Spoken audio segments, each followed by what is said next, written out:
Hello, so I'm making a little squirtle out of clay. Um, yeah, so at the start, I'm trying to figure out where the head is, where the body is, and I use a knife because I started first in wood carving, and so that's kind of how my brain works. And so being able to remove material is a lot easier for me than adding material on. So that's why I I add a bigger chunk than I need, or I try to work with a bigger chunk than I need, and then I'll carve away. And so you'll see me starting to work away at trying to figure out where the shapes are for like where's the head, where does the body start, and then later on, I'm going to be taking the body and making it a little longer, pulling it out and trying to round it over. Because as much as I love Squirtle, and I'm sure he would look adorable if he was a little more pear shaped, I did want to try to stick at least somewhat to my reference, and so I brought him out, tried to make sure that in comparison to the head that I've got, the body is pretty close. Right here, I'm trying to create the tail, so I'm trying to figure out what the shape is and how I'm gonna attach it to the body or to the near the shell. So what I did was I tried to poke a little hole in the Squirtle and just attach the tail. There might be a way for this to work, but this connection wasn't quite strong enough, and so it will break off later on in the video. So here I'm taking my knife and I'm just trying to make sure that the clay of the foot and the clay of the body have a strong connection. So I'm basically squishing the foot, portions of the foot, onto the body so that it'll stay. And this connection was very strong, so it lasted throughout the process. I found that I was trying to see if I could pull enough clay out of the body to create the feet, but sadly there wasn't quite enough. So I'm adding some clay on, which is totally fine. So here we saw the tail fell off and I just plopped it right back in. So here we see a lot of finagling. I wasn't quite sure what type of shape I was trying to get, so I was just fiddling and basically just trying to figure out like where is it gonna go. And so this is something you'll see as I'm less confident with this material than some other materials. I will definitely go slower with it. And so here we've basically blocked out the rough shapes of everything except for the arms. And so I'm trying to make sure I redefine certain areas so that it looks a little bit more like a squirtle, a little less like a blob, and we're just gonna keep going in that direction, hopefully.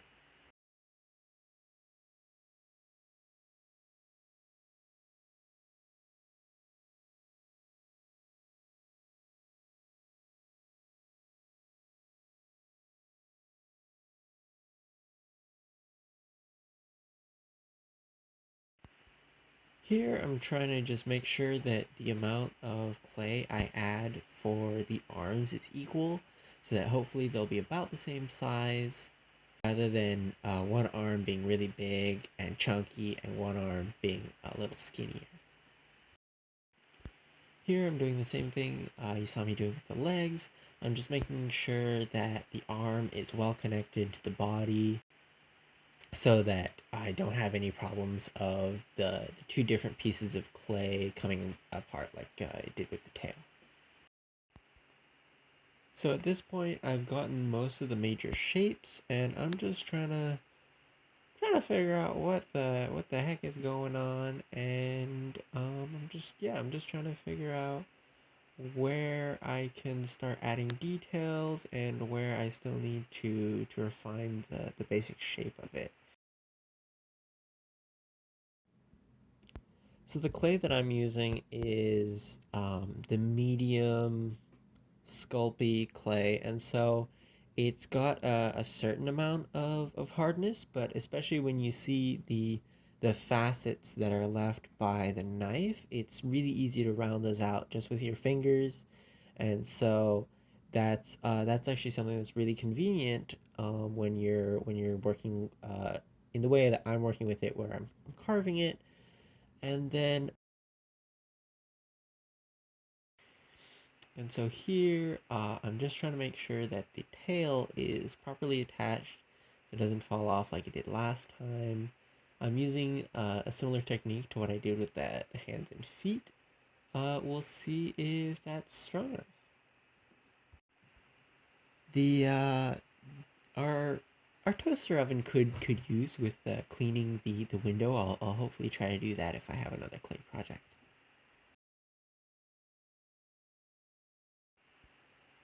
So what I'm doing here with the pencil is I'm gonna start drawing on designs on the places that have a lot of details so that I'm not freehanding it, because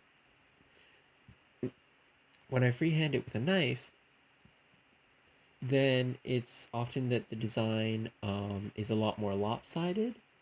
And so, yeah, I'm just putting on some of the basic lines of like where the shell is. And the reason I baked it so early in the process is so that it's hard enough that it's easy to carve, because when it was still soft and unbaked meant that a lot of the carving, as much as I could carve it, it was also soft enough that it would smush rather than carve. So right here, I'm just carving away. Is this the best method? It's the method that works for me.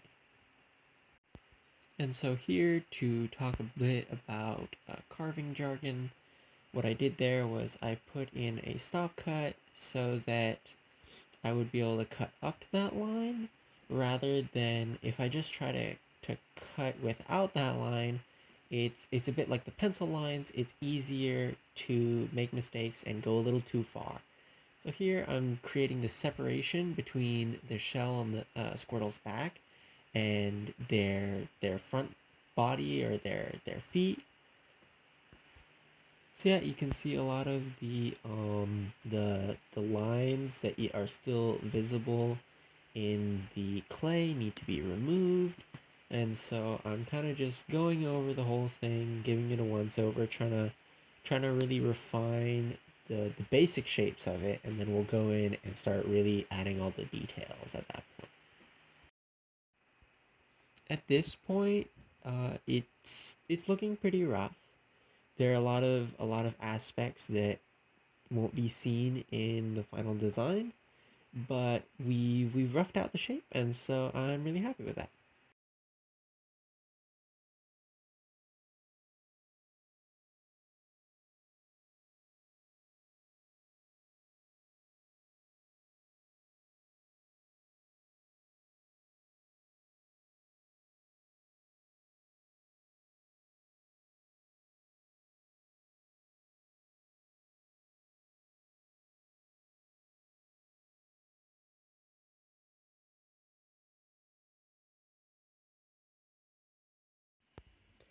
So yeah, here again, I'm just adding the details. I'm drawing on the details so that it'll be easier to carve them on with the knife without having to freehand everything.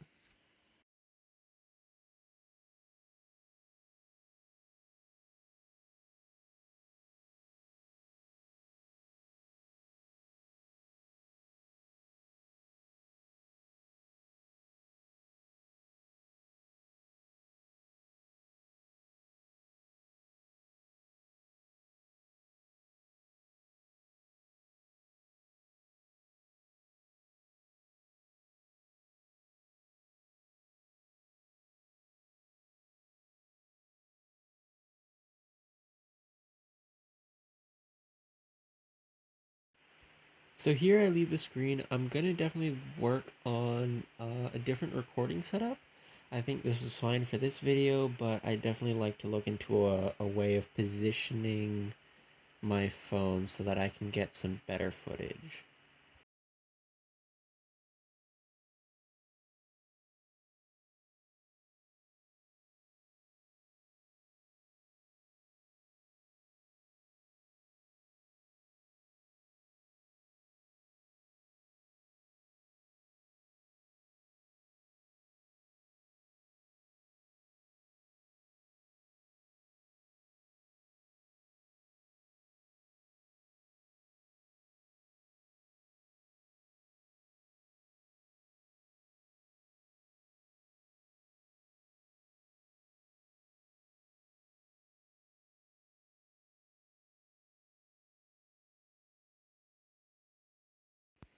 So what happened here was that the bond that had been created for the tail just wasn't strong enough, and so when I pushed, the tail broke off, and this for me was a very scary moment, just because I'm working with a sharp knife and I can get cut, and so it's a good reminder of just being careful, just making sure that even if something like this were to happen, that the knife is not going to cut you. I was totally fine, so this was just a great opportunity to remember about being safe.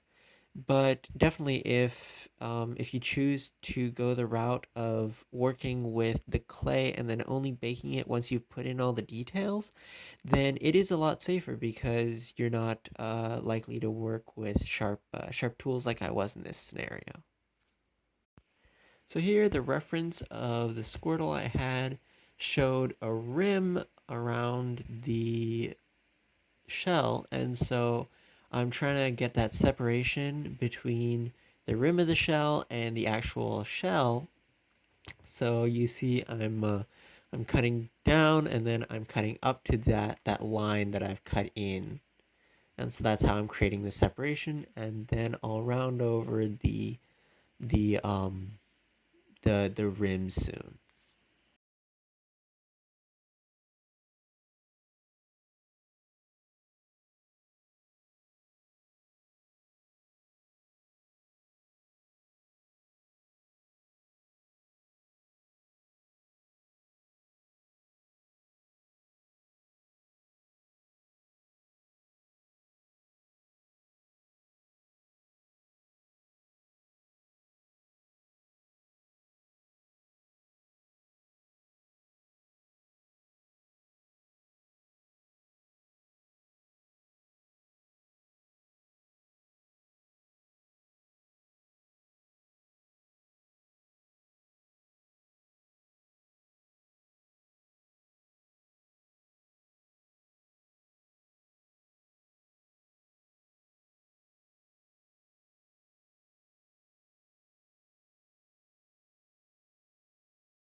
So here I've skipped ahead a good bit.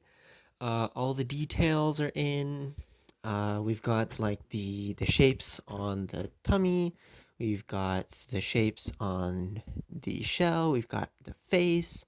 And so what I'm trying to do here with the sandpaper is I'm trying to get rid of all the facets from the knife. And so this material was not. I usually work with wood, and wood is a lot easier to sand, so I give up sanding very quickly, and I turned over to this diamond burr. So basically, I have the rotary carver that goes me, and it spins really fast, and so I just went with that. It doesn't leave a super nice finish, but it takes off that faceted look. So I just went around the piece, and I rounded things over, and I smoothed things out.